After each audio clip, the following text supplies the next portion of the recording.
আজকে তোমাদের মাঝে নতুন একটি রেসিপি নিয়ে হাজির হয়ে গেলাম। আশা করি আমার এই সহজ নাস্তা রেসিপিটি তোমাদের কাছে ভালো লাগবে আর লাইক দিয়ে পুরো ভিডিওটি দেখে নেবে।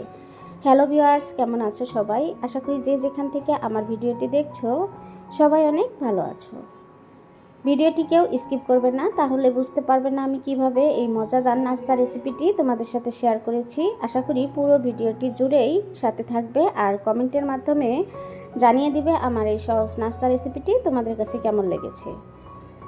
প্রথমে একটা মিক্সিং বাটি নিয়েছি আর এখানে মেজারমেন্ট কাপের 1.5 কাপ আমি খেজুর গুড়টা নিয়েছি। আর এখন এর মধ্যে দিয়ে দিলাম স্বাদমতো লবণ, দিয়ে দিব বেকিং পাউডার। তোমরা চাইলে বেকিং সোডাটা এখানে ইউজ করতে পারো, তবে বেকিং পাউডার আর সোডা একই জিনিস, যে কোনো একটা দিলেই হয়ে যাবে। অনবরত নেড়েচেড়ে আমি গুড়ের সাথে ভালো করে মিশিয়ে নিচ্ছি। এখানে গুড়ের মধ্যে আমি হালকা কুসুম গরম পানি অ্যাড করে দিয়েছি, সেজন্য একটু পাতলা হয়েছে, তোমরা দেখেই বুঝতে পারছো। এখন এর মধ্যে আমি অ্যাড করে দিচ্ছি ময়দা। তোমরা নাস্তাটা যে পরিমাণে বানাবে সে পরিমাণে ময়দাটা অ্যাড করে দিতে পারো। আমি এখানে মেজারমেন্ট কাপের 1 কাপ ময়দা অ্যাড করে দিলাম। এখন একটা চামচের সাহায্যে ময়দাগুলো ভালো করে নেড়েচেড়ে গুড়ের সাথে মিশিয়ে নিচ্ছি। আমি আজকের নাস্তা রেসিপিটি গুড় দিয়ে বানিয়ে নিচ্ছি। তোমরা এখানে গুড়ের পরিবর্তে চিনি দিয়ে বানিয়ে নিতে পারো, তবে গুড় দিলে এই নাস্তাটার টেস্ট অন্যরকম হবে, সেজন্য আমি গুড়টা দিয়ে নিয়েছি।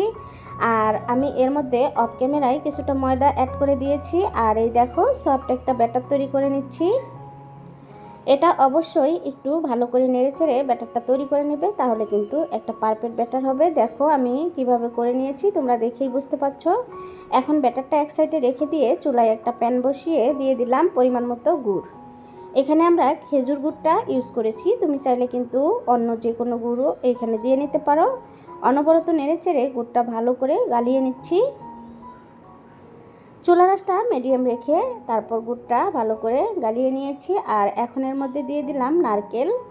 আর নারকেলটা আমি অফ ক্যামেরায় কুড়িয়ে নিয়েছি। আর এখানে আমার কাছে মনে হয়েছে নারকেলের পরিমাণটা একটু কম হয়েছে, সেজন্য আমি আরেকটু নারকেল অ্যাড করে দিলাম।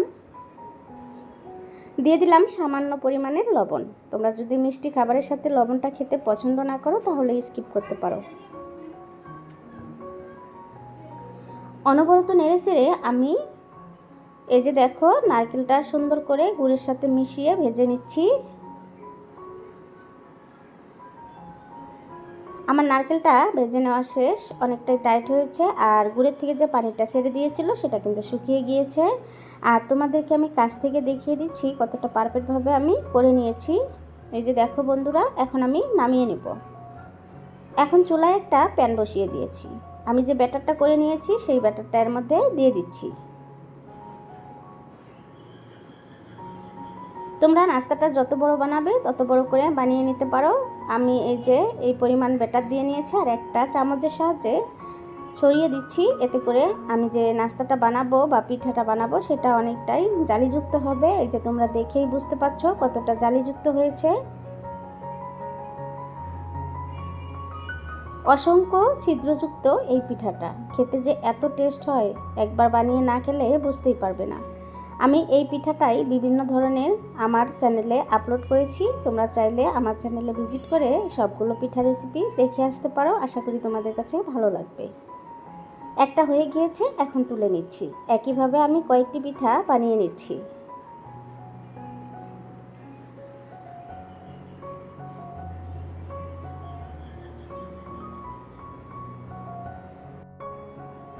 ভিডিওটি দেখছো কিন্তু লাইক দিতে ভুলে গিয়েছো, প্লিজ একটা লাইক দিয়ে দিবে আর কমেন্টের মাধ্যমে জানিয়ে দিবে আমার এই সহজ পিঠা রেসিপি বা নাস্তা রেসিপিটি তোমাদের কাছে কেমন লেগেছে। রেসিপি ভালো লাগলে ভিডিওটি ফ্রেন্ড এবং ফ্যামিলির সাথে শেয়ার করে দিবে, তাদেরকেও দেখার সুযোগ করে দিবে। দেখো আমি এক এক করে কতগুলো পিঠা বানিয়ে নিয়েছি। সবগুলো কিন্তু অসংখ্য ছিদ্রযুক্ত হচ্ছে, তোমরা কিন্তু দেখেই বুঝতে পারছো।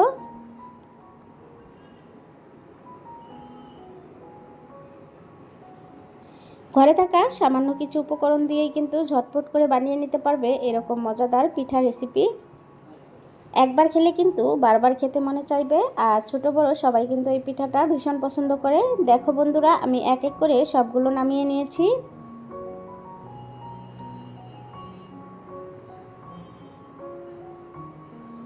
একটা পিঠা আমি কাছ থেকে তোমাদেরকে দেখিয়ে দিচ্ছি কতটা পারফেক্ট হয়েছে আর কতটা সফট হয়েছে।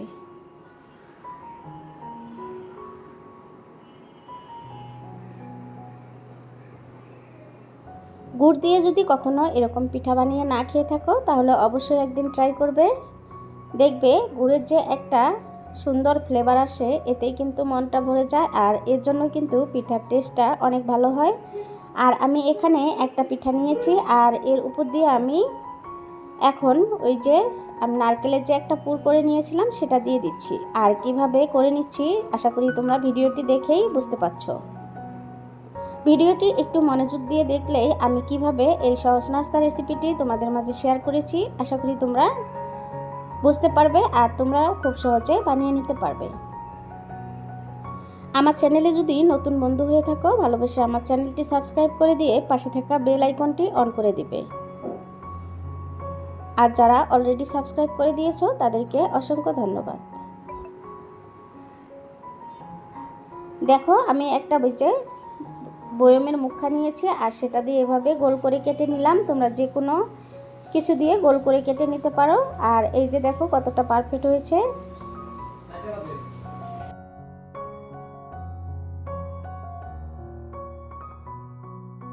একইভাবে আরেকটা পিঠা তোমাদের সাথে বানিয়ে দেখাচ্ছি।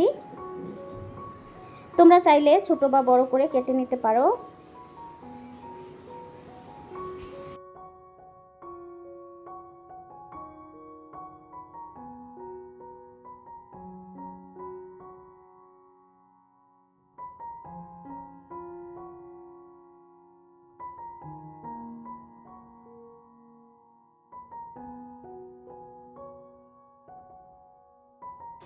দেখো আমি একইভাবে এই পিঠাটাও বানিয়ে নিয়েছি। আমার এই সহজ পিঠা রেসিপিটি তোমাদের কাছে কেমন লেগেছে? আশা করি ভালো লেগেছে। ভালো লাগলে বাসায় অবশ্যই একদিন ট্রাই করবে, দেখবে ছোট বড় সবাই অনেক পছন্দ করবে। এটা চাইলে কিন্তু বাচ্চাদের স্কুলের টিফিনে চটপট করে বানিয়ে দিতে পারো, আবার সকাল বা বিকালে নাস্তাও কিন্তু বানিয়ে নিতে পারো। এটা কিন্তু যে একবার খেয়ে দেখবে সে কিন্তু বারবার খেতে চাইবে। আমি একসাথে 4টা বানিয়ে নিয়েছি, আর তোমরা চাইলে পরিমাণে বাড়িয়ে নিতে পারো।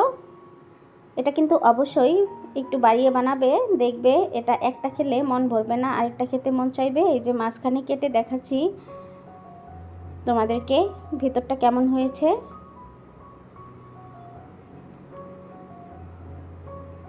ভিতরে পুর ভরা এই মজাদার নাস্তা রেসিপিটি। আমি অনেক ধরনের রেসিপি আমার চ্যানেলে আপলোড করেছি, চাইলে আমার চ্যানেলটা ভিজিট করে রেসিপিগুলো দেখে আসতে পারো। আশা করি তোমাদের কাছে ভালো লাগবে। আজ এ পর্যন্ত, আবারও কথা হবে অন্য কোনো ভিডিওতে। এ পর্যন্ত সবাই ভালো থাকবে, সুস্থ থাকবে, সবাই সবার পরিবারের খেয়াল রাখবে, আমার পরিবারের জন্য দোয়া রাখবে। আল্লাহ হাফেজ।